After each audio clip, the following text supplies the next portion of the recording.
Buenas tardes a todos, buenas tardes a todas. Reanudamos aquí las clases, las lecciones de estética. Y en primer lugar, como siempre, tenemos que pensar, que recordar a los que se han ido esta semana entre nosotros y también fundamentalmente a los que se han ido, porque aquí estamos en clase de estética, a los que se han ido con cierto renombre dentro de este campo. Uno de los que ya no está es el gran compositor polaco Krzysztof Penderecki, uno de los grandes compositores del siglo XX, de la segunda mitad del siglo XX, un músico ya inscrito en la corriente musical que se inicia en el comienzo prácticamente del siglo XX, que irá derivando, ¿no?, hacia la deconstrucción musical, hacia unos estilos que están lejos de complacer ya los gustos de esa burguesía que llenaba los teatros llenos de orquestas tocando violines fundamentalmente. Penderecki es un autor de una larguísima producción. Simplemente os voy a poner aquí una pequeña obra, El lamento por las víctimas de Hiroshima, que es muy representativa de su forma de hacer las cosas y a partir de la cual entenderéis perfectamente dónde está situado, en esta forma de hacer música que es plenamente del siglo XX, que de alguna manera transmite, expresa mejor, de alguna manera expresa todo lo que es el profundo desgarramiento, la profunda deconstrucción, el profundo final de una época en el que consiste este siglo XX, a medida sobre todo que va avanzando. La descomposición de las formas que envolvían la vida, las formas que disimulaban la complejidad y el dolor de lo que se iba dando, las formas que de alguna manera sujetaban, ¿no?, de forma precaria pero potente, apoyadas en gran medida por los instrumentos de dominación que sujetaban todas esas fuerzas que se dejaron difícilmente sujetar y que llegó un momento, incluso provocado por el propio crecimiento de ese territorio controlado, llegó un momento en que su desbordamiento fue imposible de controlar. Vamos a escuchar un momento a Penderecki. La obra dura 8 minutos, prácticamente casi la podemos escuchar entera. Si no os gusta podéis saltar.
Bueno, hasta aquí Penderecki, espero que os haya gustado, no hayáis saltado esta parte,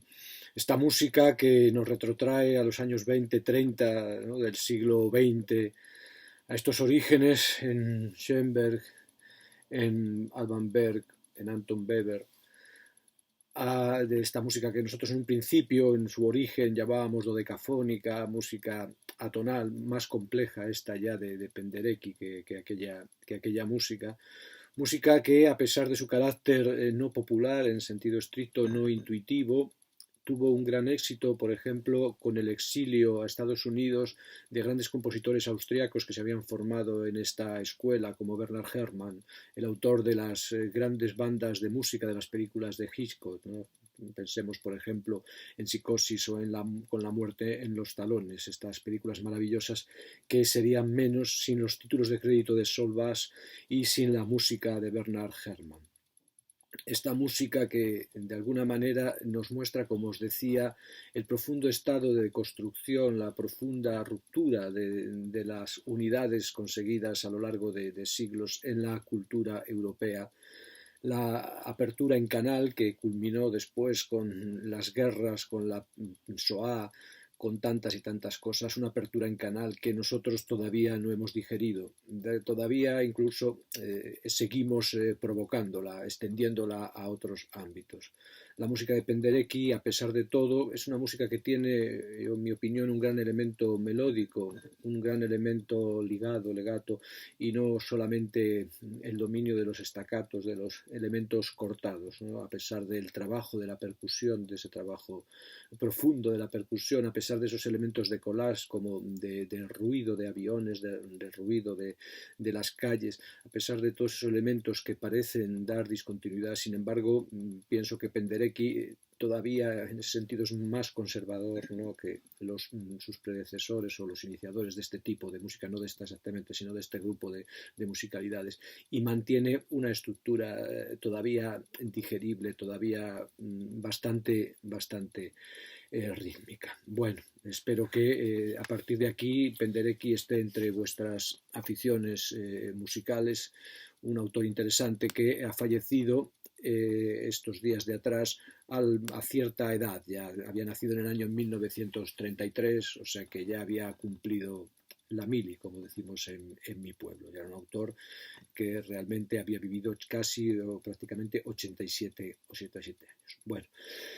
desde este recordatorio ritual a Christophe Penderecki, retomamos nosotros el curso de nuestras lecciones, haciendo siempre también, como suelo hacer cada vez que inicio grupo de clases nuevas o cada vez que el tiempo nos ha alejado bastante, inicio con un recordatorio de dónde estábamos para que todo el mundo sepa insertar lo que se dice aquí en el discurso que venimos trayendo.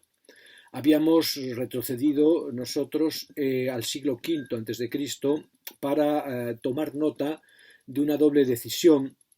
que ha marcado nuestra tradición, una doble decisión que marcó nuestra tradición porque de alguna manera en sus líneas fundamentales fue adaptada, fue elegida por el cristianismo cuando el cristianismo se convirtió en religión de Estado, en una estructura de totalidad, y necesitaba una base ideológica que no le podían procurar las enseñanzas que hasta esos momentos, en los 200 primeros años, 300 primeros años de cristianismo, se habían producido. De alguna manera, el cristianismo, para consolidarse como religión imperial, para consolidarse como institución total, una totalidad que ha durado hasta prácticamente 100 años de forma dominante y prácticamente hasta hace 40 o 50 años de forma también abrasiva, para tener este tipo de dominancia tuvo que adoptar instrumentos que no venían de su propia fuente interna, que en el caso del cristianismo era el judaísmo. El cristianismo originalmente es una herejía, es una secesión, una segregación del judaísmo. Un judaísmo que, de la particularidad del judaísmo, el judaísmo es una religión particularista que piensa que Israel es un pueblo elegido y que por lo tanto no tiene que haber una conversión mundial de todos los seres humanos para que el Dios se instaure en el mundo. A partir de este particularismo, el cristianismo toma una dimensión universalista, se ve en las obras de Pablo de Tarso, el conocido por San Pablo, donde en debate fuerte con otros discípulos de Jesús, estos discípulos más directos, Pablo no fue discípulo directo, impone la tesis de que el cristianismo tiene que convertirse en una religión universal, dejar de lado el particularismo judío, el ritualismo judío, y extenderse a los que llamaban los gentiles, a las gentes, es decir, a la humanidad entera. Esta extensión hacia la humanidad entera y su radicación centralizada en Roma, abandonando Jerusalén,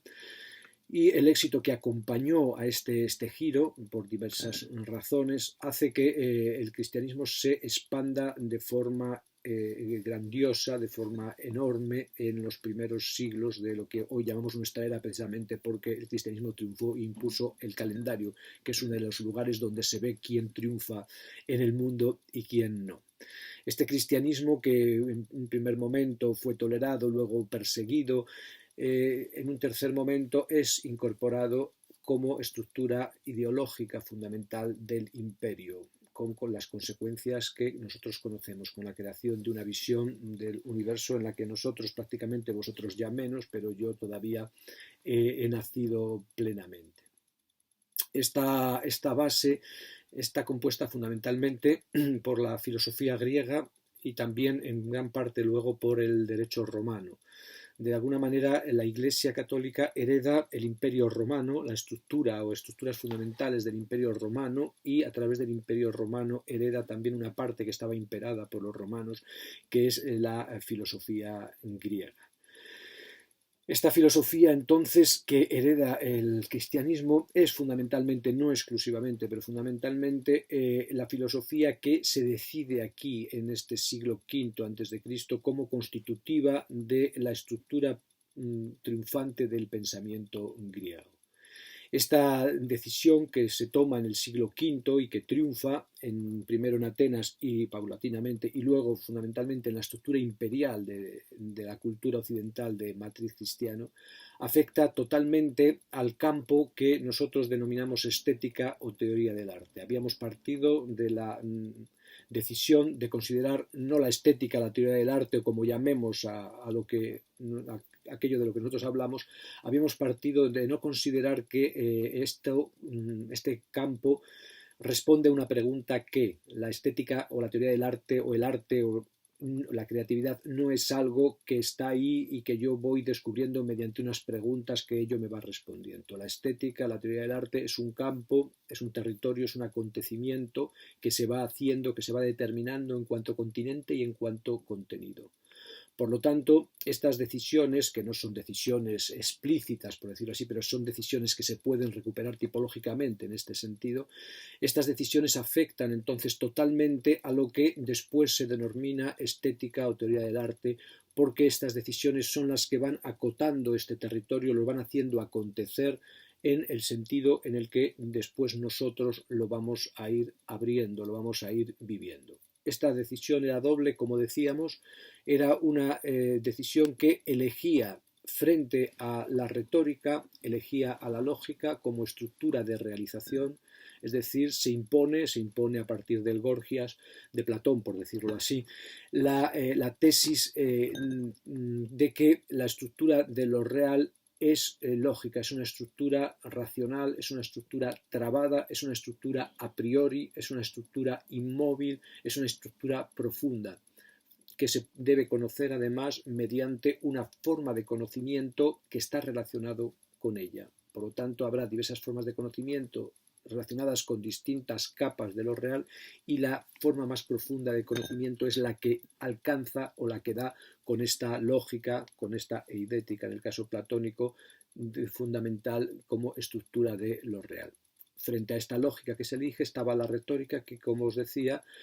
lo que propone es que lo real no está dado previamente como un elemento a priori, como un elemento trascendental o trascendente, sino que lo que va siendo lo real, incluso en sus estructuras, se va construyendo mediante el debate, mediante la palabra humana. De alguna manera lo real no preexiste, sino que lo real se hace, lo real se fabrica, lo real de alguna manera entonces es fruto del quehacer humano. Lo real incluso en su profundidad más honda. La segunda elección ligada con esta es, como decíamos, la elección de la filosofía frente a la poesía, del pensamiento que luego se va a llamar racional, frente al pensamiento de corte mitológico, basado en la narración, basado en la invención, basado en la ficción, el mitos. Podemos decir nosotros, sin embargo, que tanto lógica como filosofía son casos de la retórica y casos de la poesía, casos del mito, y que son casos que de alguna manera olvidan originalmente este origen, es decir, olvidan que alguna vez se originaron como tales y por lo tanto olvidan su originalidad. Sócrates, por ejemplo, es considerado por Aristófanes como un sofista más, como un retórico más, diríamos, ¿no? Sin equipararse en parte por parte sofistas y retóricos. De alguna manera, en el puro presente de su momento histórico, la posición de Sócrates era una posición retórica, una posición que combatía con otras por imponerse mediante el convencimiento, en este caso un convencimiento que se decía más profundo que el puro convencimiento retórico, pero para imponerse mediante el convencimiento como forma de determinar más lo que es lo real. Y por lo tanto era una forma de retórica, aunque su núcleo no era retórico tal como lo vivía, y luego cuando se impuso olvidó que se llegó a dar mediante estos procesos de ciudadanía, de debate ciudadano.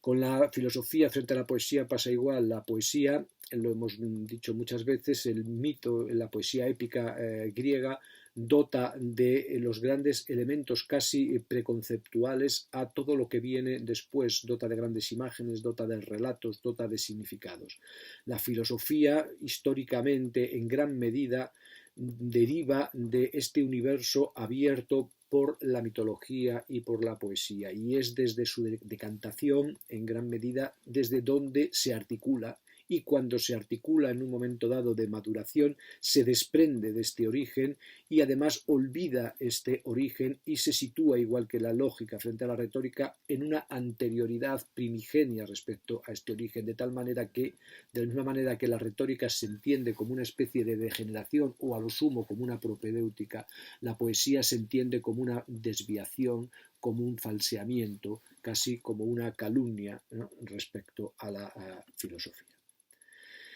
Dejábamos la primera elección, la primera de las dos elecciones, la elección de la lógica frente a la retórica, aunque estará presente todo el tiempo, y nos centrábamos en la segunda, aproximándola a través de un texto de María Zambrano que nos mostraba el alcance de esta elección y el desgarramiento que provocaba esta elección. Siguiendo en esta línea, siguiendo entonces en la línea de la escisión, damos un paso más. Vamos a ver ahora un primer desarrollo, un primer elemento. No es el primero que se produjo, naturalmente, ni va a ser desarrollado tal cual se produjo. Vamos a dar un salto en el tiempo también, pero de algún modo se corresponde retroactivamente con este primer desarrollo, con esta primera opción. Respecto al campo de la estética, lo vamos a hacer con un texto de una gran filósofa alemana, Edith Stein,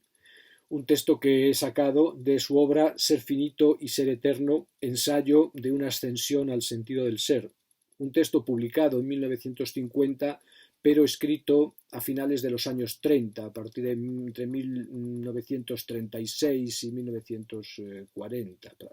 aproximadamente. Fue escrito, como os digo, por Edith Stein, cuya fotografía, cuyo retrato tenéis en el pasillo. Ha sido uno de los retratos de mujeres filósofas, de filósofas sin más, de filósofas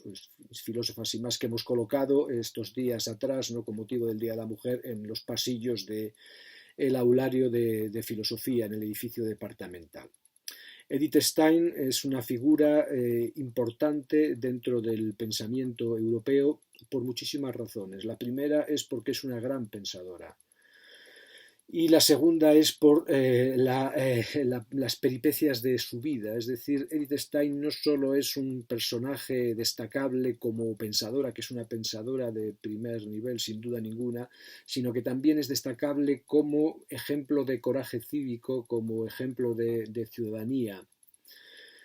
Edith Stein nació judía en el año 1891 y murió por judía y como judía probablemente en el año 1942 en el campo de concentración en Alemania. Estudió filosofía y fue discípula de Edmund Husserl, el padre de la fenomenología. Y no solo fue de sus mejores discípulas, sino que además, esto se ha dicho muchas veces, no está estudiado a fondo que yo conozca, pero es una cosa cierta, no solo fue discípula de Husserl, sino que ella es la autora, no la autora total, no la autora que escribió estas obras, es autora de muchas de las obras de Husserl, porque ella fue la que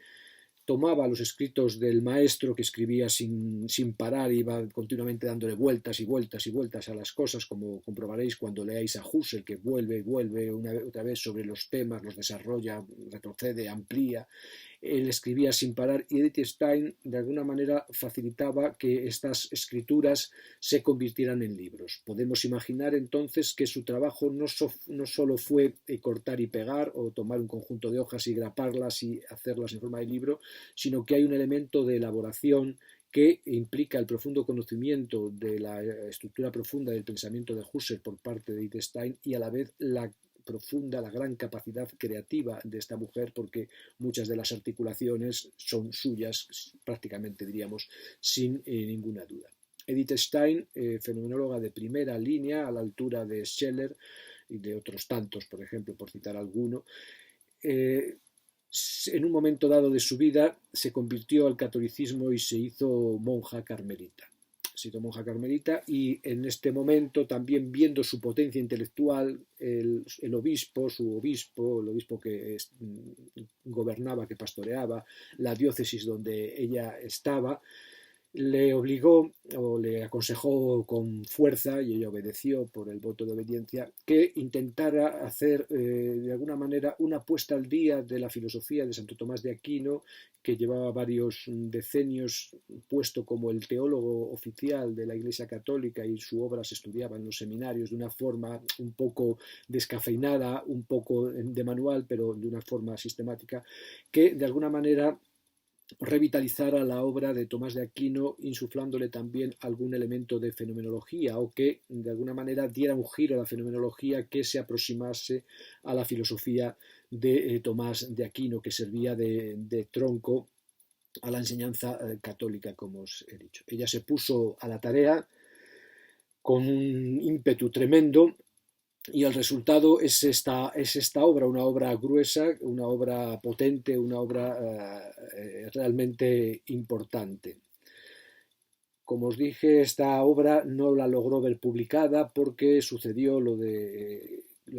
Hitler, lo que todos conocemos. Ella era judía, empezó a encontrar dificultades y problemas que se fueron agravando, incluso siendo monja. Pero consiguió terminar el libro y lo dejó listo para la impresión, por eso se pudo publicar después de la guerra. En un último momento, ella, que probablemente se podía haber salvado por su condición de monja católica, ella decidió seguir el destino de su pueblo judío y de alguna manera se dejó conducir o no impidió que la condujeran al campo de concentración con su familia donde murió, dando un ejemplo de coraje cívico difícil de igualar en esta época en la que sabemos que mucha gente dio grandes ejemplos de cobardía, empezando por uno de los fenomenólogos también más importantes como Martin Heidegger, ¿no? Un hombre que realmente tuvo una participación vista desde hoy lamentable, no porque se equivocara en un momento dado, sino porque persistió, por decirlo así, en su posición e incluso de alguna manera la trató de negar, la trató de justificar, ¿no? De una forma un poco mediocre, por decirlo así, ¿no? La posición de Edith Stein es mucho más entera, demostrando un talante superior, sin duda ninguna. No éticamente, porque la ética es un campo vago, un campo difuso, sino un talante político de ciudadanía, de construcción, de república muy, muy superior a Heidegger y a todos los filósofos y filósofas que de alguna manera lo siguieron adorando, incluso después, por ejemplo, cuál es el caso de Hannah Arendt. La edición que sigo es el tomo tercero, por si queréis buscar el texto algún día o lo encontráis. La edición que sigo es la de las obras completas de Edith Stein, que está publicada por la editorial Monte Carmelo, que forma aquí un conglomerado con otras editoriales de origen carmelita. Está publicado en Burgos en el año 2002 y está en el tomo tercero, en la parte correspondiente a los escritos filosóficos. Tomo tercero de los escritos filosóficos, en este caso los escritos filosóficos cristianos, porque hay otra parte que recoge los anteriores, los propiamente fenomenológicos, publicada por la editorial Monte Carmelo de Burgos en el año 2002. Dentro de este libro, que es gordísimo y que a nosotros ahora aquí no nos interesa totalmente, nos vamos a centrar sobre todo en el parágrafo 19 del capítulo quinto. El capítulo quinto tiene el título tremendo, claramente metafísico, ¿no?, de toda la vida, el ente en cuanto tal, los trascendentales. Un título clásico de la metafísica escolástica y de la metafísica en general. En este capítulo quinto tiene un parágrafo, el parágrafo 19, en el que habla de la belleza en cuanto a determinación trascendental. Es decir, nosotros vamos a leer en este texto qué significa desde ese giro hacia el universo de lo lógico la consideración de la belleza y, en este caso, la consideración de la belleza como trascendental, como rasgo determinante o decisivo de lo que es la entidad. Los trascendentales son los rasgos estructurales de la entidad, de lo que son las cosas, diríamos nosotros así rápidamente, del ente en cuanto tal. Este parágrafo 19 está dentro del capítulo quinto, que nos habla del ente en cuanto tal, es decir, de la cosa, diríamos, no es exactamente lo mismo ente que cosa, pero para entendernos, el ente en cuanto tal. Y aunque nos centraremos en este parágrafo 19, que tiene unas 3, 4, 5 páginas, vamos a repasar, en su momento repasaremos brevemente desde el parágrafo cuarto para que todos entendáis o todos entendamos y quede claro lo que es la teoría de los trascendentales y su alcance y de alguna manera cómo los trascendentales, estas determinaciones van ligadas entre sí, fundamentalmente las que tienen que ver con la noción de verdad, la de bondad, la de belleza y la de unidad. Este libro llevaba por título, el libro general, por subtítulo, perdón, porque el título era Ser finito y ser eterno, ya nos imaginamos por dónde va la cosa, ¿no? Lleva por subtítulo Ascensión al sentido del ser. Y me gustaría detenerme un momento, porque este planteamiento del subtítulo Ascensión al sentido del ser es uno de los elementos fundamentales de la elección de lo lógico frente a lo retórico. Es uno de los elementos fundamentales de la elección de la filosofía frente a la poesía. ¿Os acordáis que decía María Zambrano que la filosofía representa una ascética, igual que la dialéctica, que es una de las formas de la lógica, y lo vemos en Platón, es también una ascética, es también un esfuerzo, está en la línea del esfuerzo. Frente al mitos y frente a lo pragmático, frente a lo práctico, frente a lo retórico, entonces tenemos una imagen de verticalidad, de inclinación, de dureza, de esfuerzo y a la vez de depuración, de ir decantando los elementos o, si queremos, de profundización para llegar a las estructuras que están por debajo de las apariencias. Podemos entender la ascensión como una subida o como una bajada, pero el sentido es el mismo, es ir de un menos hacia un más. Es un proceso de decantación, de llegada o ascenso o descenso hasta los principios. Frente a esto, el universo del mito y el universo de la retórica es un universo expandido que no tiene este tipo de arquitectura, que no tiene este tipo de geografía. No es el escarpado ascenso, no es el profundizar esforzado, sino que es un circular que no tiene grandes momentos de ensalzamiento, que no tiene distintas densidades. El universo del mito y el universo también de la retórica son universos de circulación, son universos de cierta planicie, por decirlo así.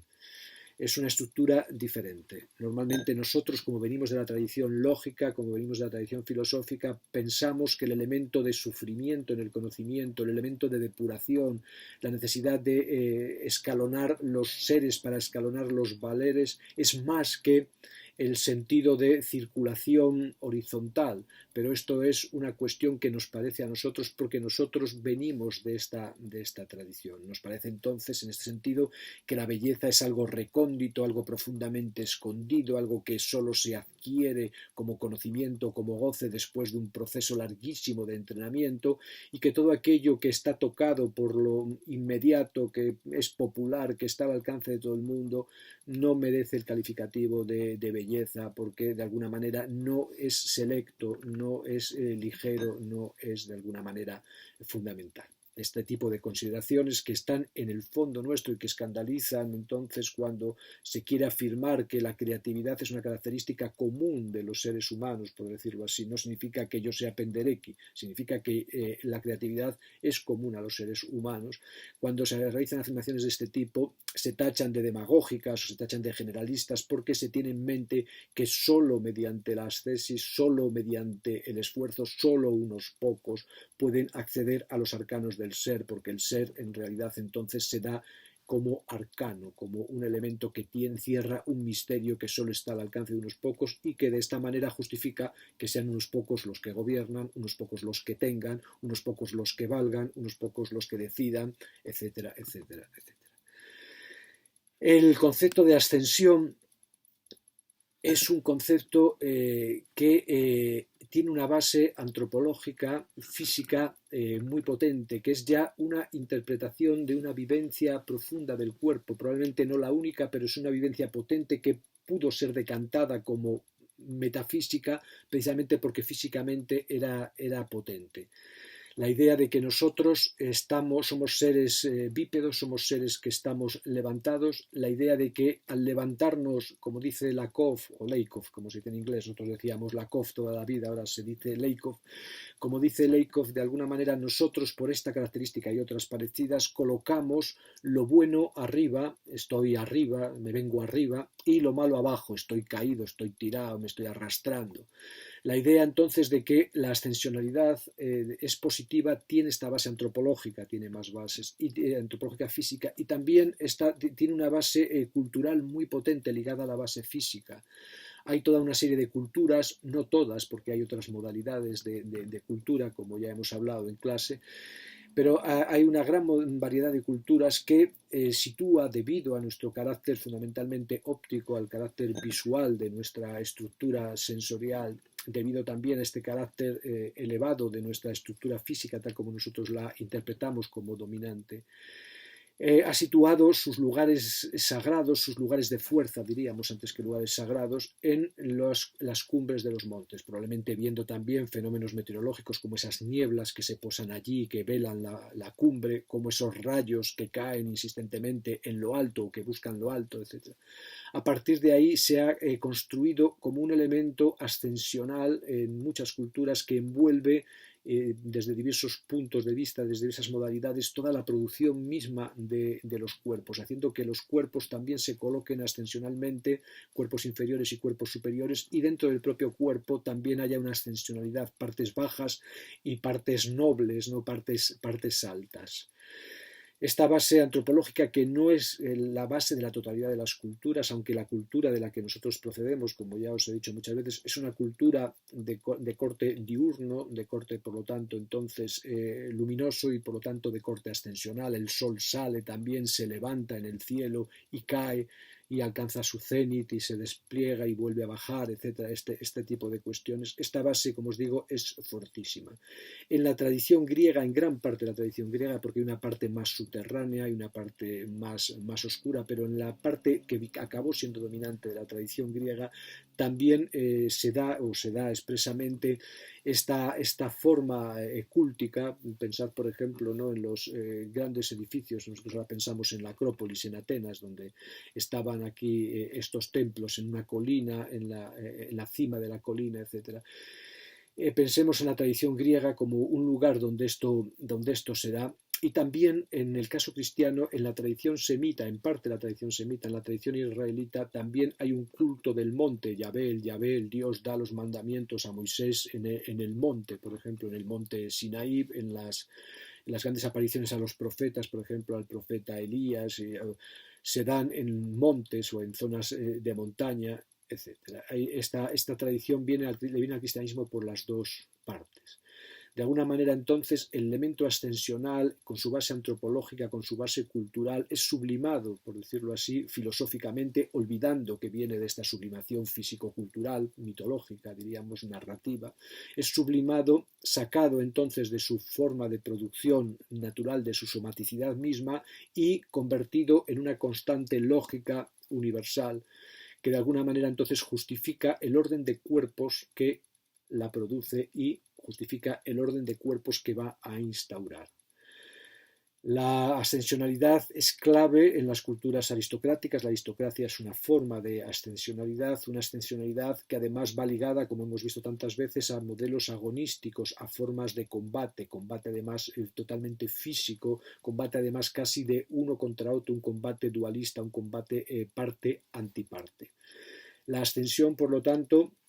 forma parte de una estructura muy profunda del pensamiento occidental, que se refleja, por ejemplo, fundamentalmente, como os he dicho, en el pensamiento de corte platónico, podríamos decir, en el corte de pensamiento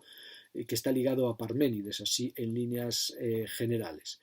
El pensamiento dialéctico de Platón, como vimos perfectamente, está perfectamente claro en el libro sexto de la República, en el ejemplo de la línea donde el ser y el conocer forman una unidad, como ya mostró Parménides, y cómo a formas de ser densas corresponden modos de pensar densos y a formas de ser no densas corresponden formas de pensar no densas. La imaginación y la sensación son formas de pensar no densas, no rigurosas, porque corresponden a estructuras de seres no densos ni rigurosos, a sombras y a sombras de las sombras, a sombras que son el lugar donde tenemos nosotros sensaciones, aquello de lo que tenemos sensaciones, los objetos físicos, y las imágenes sombras de sombras, aquellos elementos más deleznables, por decirlo así, de la estructura de lo real, frente a los elementos dianoicos o dianoéticos del pensamiento y los elementos noéticos ya de lo que sería la razón, la noesis, el pensamiento puro, que ya no opera como la dianoia con hipótesis todavía ahí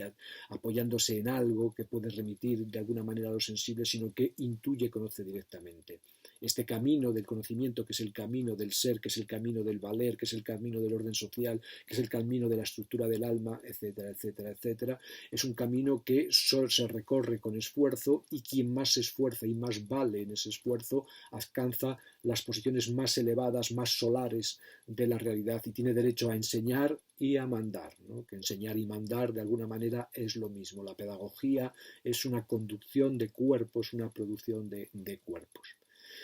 Esta ascensionalidad va ligada en grandísima parte también a elementos estéticos aparentemente menores, pero no por ello menos importantes, como se dice ahora, últimos pero no menos importantes. La ascensión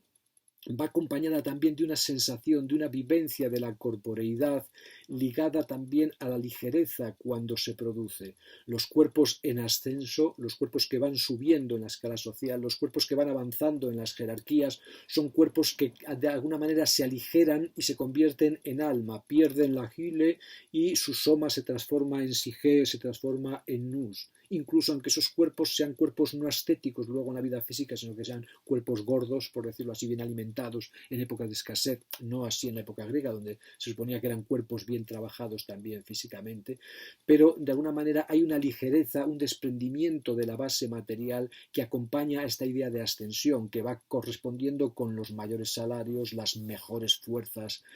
a tu disposición de la sociedad, las mejores ropas, las ropas más ligeras, más suntuosas, que suponen también esta idea de ascensionalidad. La idea de ascensión es una idea, por lo tanto, potente. Nosotros nos imaginamos el curso de nuestra vida, ahora desmentido por el coronavirus, que nos recuerda que nos morimos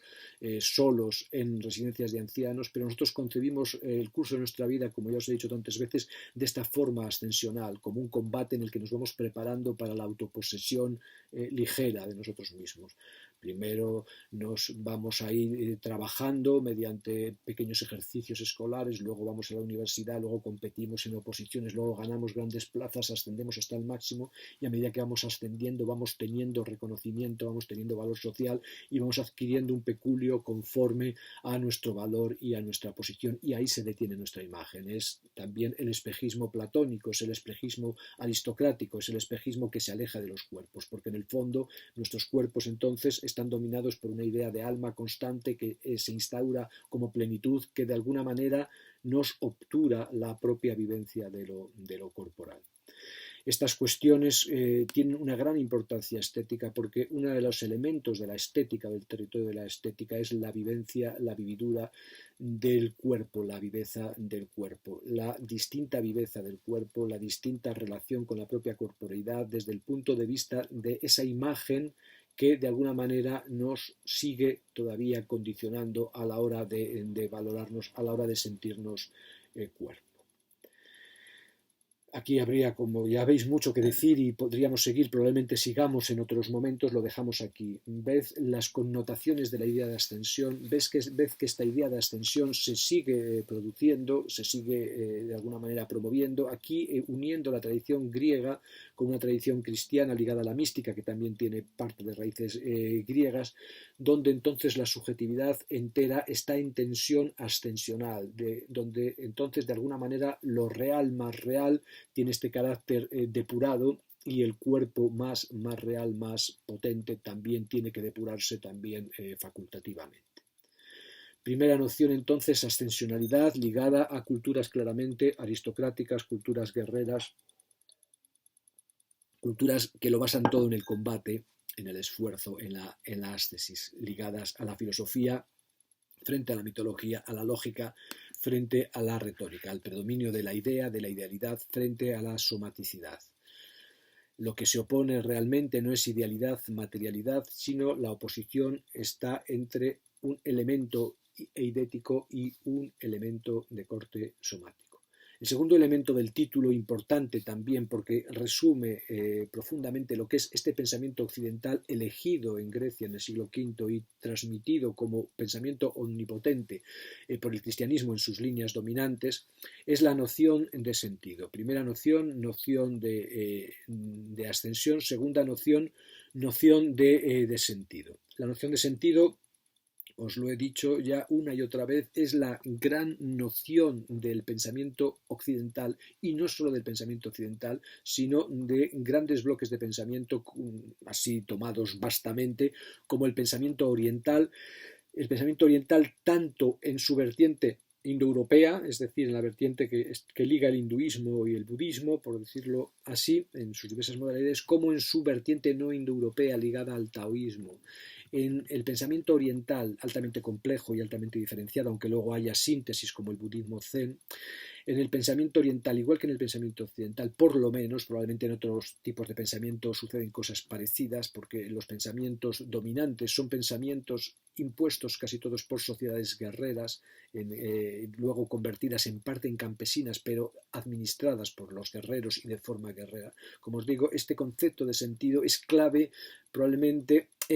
no solo en las ontologías diversas de las distintas tradiciones culturales, y podemos usar el término ontología, sino como elemento metaontológico, como elemento entonces común a diversas ontologías que son rivales entre sí, que de alguna manera intentan explicar totalmente el conjunto de los acontecimientos que conciben ellos como realidad.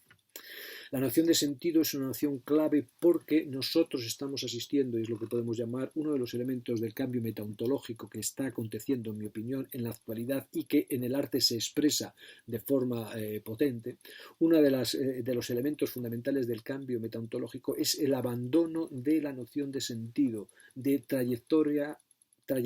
orientada como forma de habitar mundanalmente a partir de los mundos el haber o en el haber. La noción de sentido, dirección orientada, realidad como mapeada, es una noción, por lo tanto, de largo alcance, de larguísimo alcance, que aquí nosotros solamente esbozamos y pongo de relieve para que reparéis en ella a partir de ahora. Las nociones de modos, de métodos, de caminos, de direcciones orientadas, de secuencias, como estructuras que nos permiten determinar lo que hay como realidad, como algo ordenado, están aquí. Secuencias profundísimas de sentido que nos constituyen a nosotros y de una manera profundísima, de tal manera que cuando varían nos desorientamos, como nos está pasando ahora. La noción, por ejemplo, de tiempo, tal como nosotros la expresamos en la flecha del tiempo, en el orden del tiempo, en la relación presente, pasado, futuro, es una noción basada o estructurada desde el sentido. La noción de causación, de causalidad, como una causa que provoca un efecto o un efecto que se puede retrotraer a una causa formando, ¿no?, una vinculación. La noción de justificación como fundamento metafísico, la noción de justificación de la autoridad que viene de lo alto, por ejemplo, o de lo bajo, pero que funciona como un alto eminente, son todas nociones ligadas o dependientes de la noción más honda de sentido. De algún modo, Edith Stein consagra, como no podía ser, de ser menos, lógicamente, la noción de sentido como una noción central en la realidad que de alguna manera nos permite pasar ascensionalmente del principio hasta el fundamento y que de alguna manera nos arrastra en este paso porque nos da lo que nosotros somos, es decir, permite ser lo que es. De alguna manera nos permite a nosotros entonces circular perfectamente, ordenarnos y a la vez que nos ordenamos, ordenar lo real que a la vez nos ordena en un círculo perfecto que es el círculo del pensamiento occidental de raíz platónica. También ligado a la noción de sentido como noción poderosísima, como noción decisiva, está la noción de ser. La noción de ser, que es una noción complejísima, que tiene muchísimas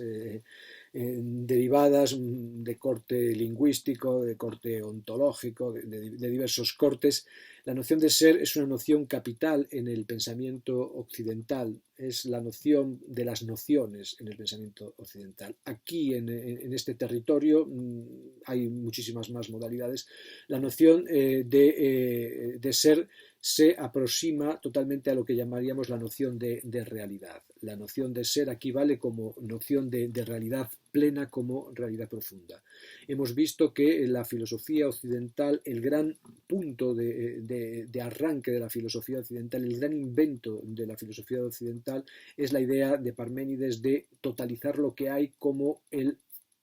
conjugarse de pensamiento y ser, de tal manera que en esta posición parmenidiana se fusiona desde una modalidad de pensamiento lo que es un ser y desde una forma de entender el ser lo que es el pensar de forma correspondiente, de forma correlativa. Esta estructura está ya, lo veíamos también muchas veces, en la famosa sentencia de los presocráticos de Tales de Mileto, todo es agua, ¿no? La cuestión fundamental no es el agua, por decirlo así, desde este punto de vista. La cuestión fundamental es el todo, la totalización, la elaboración de una categoría que de alguna manera parece no dejar nada sin considerar. El traducir esta categoría a la noción de ser, que no es meramente un tiempo verbal, sino que es una estructura más profunda que el tiempo verbal, que soporta, entre otras cosas, el verbo, el tiempo verbal. Y la noción de agua puede ser sustituida por fuego, aire o lo que sea. La idea fundamental es una totalización que se describe a partir de una estructura que llamamos ser y que luego de alguna manera, mediante variables, esta constante pues se va de alguna manera produciendo, ¿no?, vitalmente. La noción de ser, entonces, es fundamental porque implica que nos movemos en el ámbito de la totalidad. No hay fuera, por decirlo así, no queda nada fuera, no queda el mal, no queda el dolor, no queda la diferencia, y si acaso queda la diferencia, que sería en el caso de Wittgenstein, la diferencia con el Dios, es una diferencia que, como sucede en la teoría de las ideas de Platón, es una diferencia participada que de alguna manera, mediante la analogía, permite establecer una correspondencia. Dios es el otro, igual que las ideas son el otro, pero yo soy por el otro y yo participo de alguna manera no unívocamente, sino mediante una gradación, mediante las figuras a las que me da acceso la analogía, de esa alteridad que por lo tanto forma parte de mi mismidad. No hay entonces una exterioridad en el sentido de otra cosa que el Dios, el mundo y el yo, por decirlo así. No hay otra cosa. Son las tres ideas, la idea de mundo, la idea de alma, la idea de Dios, que totalizan el campo de lo real. Un campo entonces que es una totalidad, que es como un campo de batalla que se estructura ascensionalmente mediante el combate según una estructura de sentido. Por lo tanto, hay, mediante la idea de sentido, la posibilidad de explicar ciertos desajustes. Hay una forma de composición que permite que esa totalidad sea transitable, sea vivible. Hay la triple dimensión del argumento ontológico, un argumento metafísico, un argumento ético que guía la acción y un argumento estético que de alguna manera anticipa todas las modalidades de la experiencia humana, igual que anticipa todas las modalidades estructurales de la acción humana, igual que anticipa todas las modalidades de las cosas que son y el modo en el que pueden ser pensadas.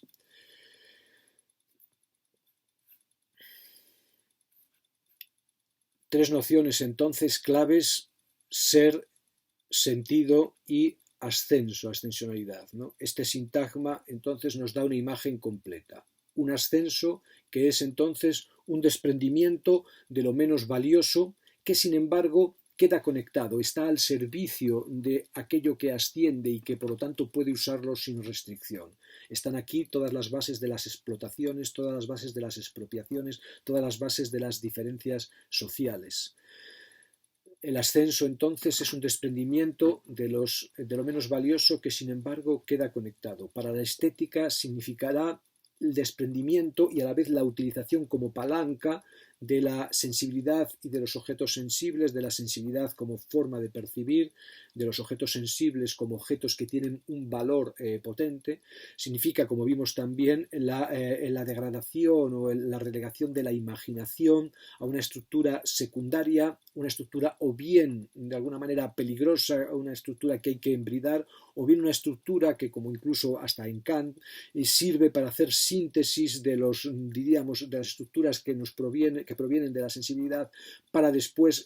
después el entendimiento o las facultades superiores ejerzan en ellas su poder de conceptualización. Por lo tanto, el concepto que no tiene sensibilidad, que no le debe nada a la imaginación en cuanto a su propia conceptualidad, es el elemento central de este tipo de filosofías. Lo vital, de alguna manera, queda pospuesto como significativo y queda siempre a expensas de lo estructural, que además tiene constancia, tiene la dureza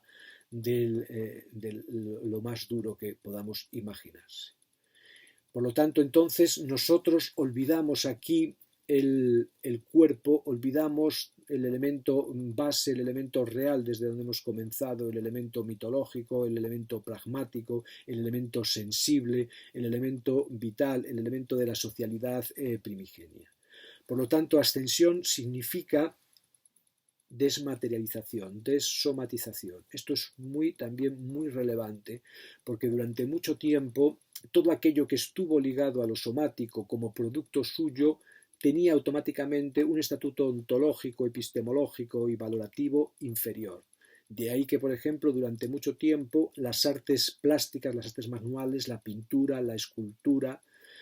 que de alguna manera requerían un trabajo manual y por lo tanto se veían ligadas al cuerpo y a la materia, eran o fueron artes consideradas no arte, eran considerados simplemente procesos técnicos, procesos mecánicos, y sus ejecutores eran considerados como pertenecientes a las clases bajas. Incluso la música, aunque la música era un poco distinto porque tenía siempre una parte matemática, pero incluso la música, en cuanto a su producción cotidiana, era considerada un arte material, y los músicos no tenían estatuto como ahora de artistas o de grandes gurús, sino que tenían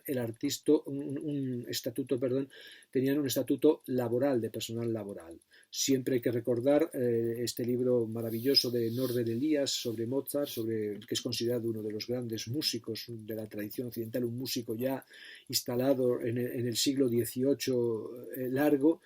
En este libro Mozart nos recuerda una y otra vez que su padre, el padre de Mozart, que también era músico, que trabajaba para el arzobispo de Salzburgo, para el arzobispo de Salzburgo, que era un príncipe además, su padre era considerado un artesano y comía en la mesa con los peluqueros del obispo príncipe, con los panaderos del obispo príncipe y con los cocineros del obispo príncipe. No tenía un estatuto superior o un estatuto sublime. Solo a partir del siglo XIX y tardíamente las artes como la escultura, como la pintura y como parte de la música, se empiezan a considerar bellas artes, lo que se va a llamar bellas artes, y se empiezan a llevar al territorio del entendimiento, por decirlo así, y saliendo del territorio de lo grosero de la sensación. Un ejemplo que se cita muchas veces, lo cita Christelner, uno de los grandes teóricos de la teoría de las artes, es que Sócrates, el universo platónico, es un universo contemporáneo de Fidias, el gran escultor del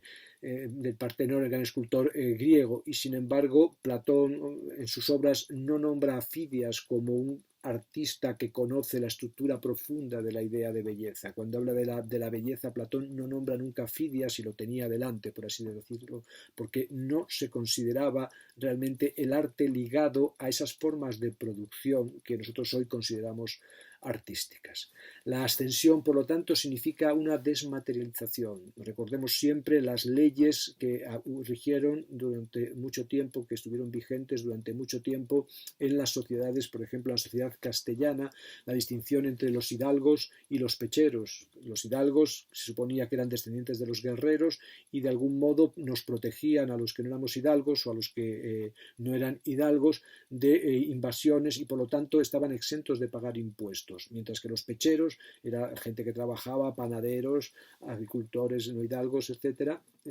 tenían que pagar impuestos. La hidalguía había que mantenerla y cuando un hidalgo trabajaba manualmente era privado de su hidalguía. Esto fue así hasta finales del antiguo régimen, hasta principios del siglo XIX en España y todavía psicológicamente es así en grandísima medida. Lo vemos en el caso de los matrimonios interclase, por ejemplo. La ascensión entonces significa una desmaterialización, significa una desomatización. En el caso del cristianismo, con un problema no resuelto, como hemos visto, porque la raíz judía del cristianismo no tiene la visión grecoplatónica, órfica, de la dualidad espíritu-carne, sino que en el judaísmo la vida, la carnalidad, la fisicidad, la reproducción sexual forma parte de lo que llamaríamos la estructura del espíritu. No hay una espiritualidad distinta. Cuando el Yahvé le promete a Jacob, después de haber hecho el pacto con él, que le va a ayudar, le va a dar de todo, no le promete ni la vida eterna ni la resurrección, lo que le promete es que le va a dar muchos hijos, le va a dar mucha tierra y le va a dar mucho ganado. Eso es lo que le promete. El judaísmo es una filosofía carnal, sobre todo hasta el momento de la destrucción del segundo templo del año 125 después de Cristo y la diáspora judía, la disolución del Estado del territorio de Israel como territorio de los judíos y la imposición del modelo de sinagoga gobernado por los fariseos. Los fariseos sí empiezan a creer en la inmortalidad del alma, sí empiezan a tener alguna forma de dualismo y de alguna manera el judaísmo por aquí se enhebra con tradiciones como la platónica en alguna medida, pero